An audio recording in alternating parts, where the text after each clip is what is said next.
All right, it's another beautiful day, ladies and gentlemen. Ndagwaye ikaze wowe uriko uraturaba right now kuri Isanamu TV online. Ndagwaye ikaze mu kiganiro cyacu no munsi tukaba twagize amahirwe yo kuba invited na Burundi Connect. Burundi Connect na Barundi bagiye hamwe bakora ibikorwa bitandukanye byo gufasha muri engo zose. Uyu munsi bakaba baje ku bitaro bya Roi kugira ngo bafashe abagwayi bari ngaha and tukaba twagize amahirwe yo kuba invited kuri iki gikorwa bagiye gukora. Ndakubwire ni wowe utaragira subscribe bikore for the love and ndakubwire ni stick around ngomba ndakwereka ukuntu vyose bigomba kugenda and I'll be back.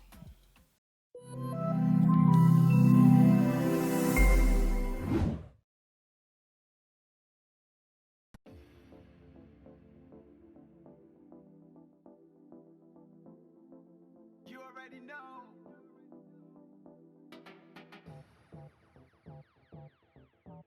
Kwizina banyita Innocent Irakoze nkaba ndi umwe mu bantu baba muri Amerika kandi tukaba tuhurira ahantu bita Clubhouse ni application canke ni social media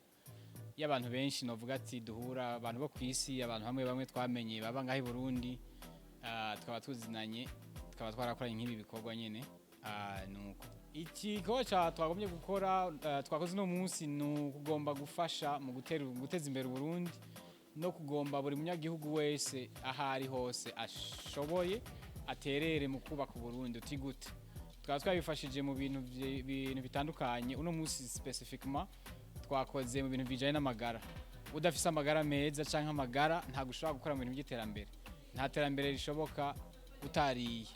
nta terambere rishoboka udafise amagara meza nico gituma twiyumvire mu kirimwe tugomba gukora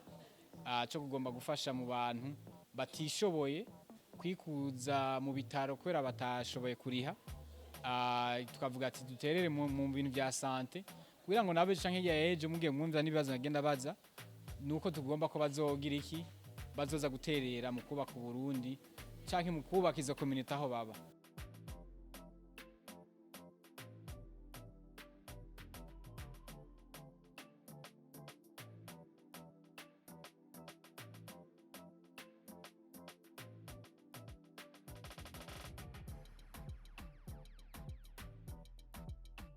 Bo kuno munsi specifically twafashije abantu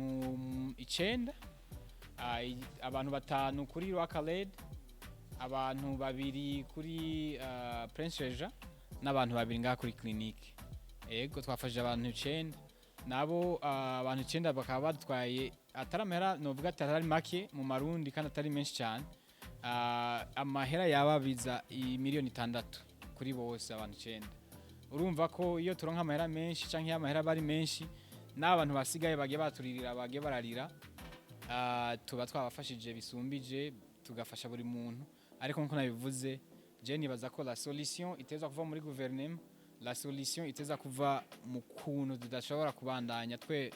abantu nk'aba babaho bavugwe batahe apana kuguma mu bitaro kubera psychologically speaking je nibaza ko nkaje bamfungiye mu bitaro ndashobora kuvayo swate ndi geni canke nabaye umusazi kubera ndiyumvira cyane urashobora gusanga bitagenze neza urashobora gusanga nabandi bameze uko nyene cyangwa ugasanga bagabanije ibintu byinshi nico gituma nibaza ko hakenewe gutorwa umuti urama apana umuti wo kuzana amahera rimwe na rimwe. Guys, that's the story uko niko vyagenze uje wari aje aserukiye Burundi Connect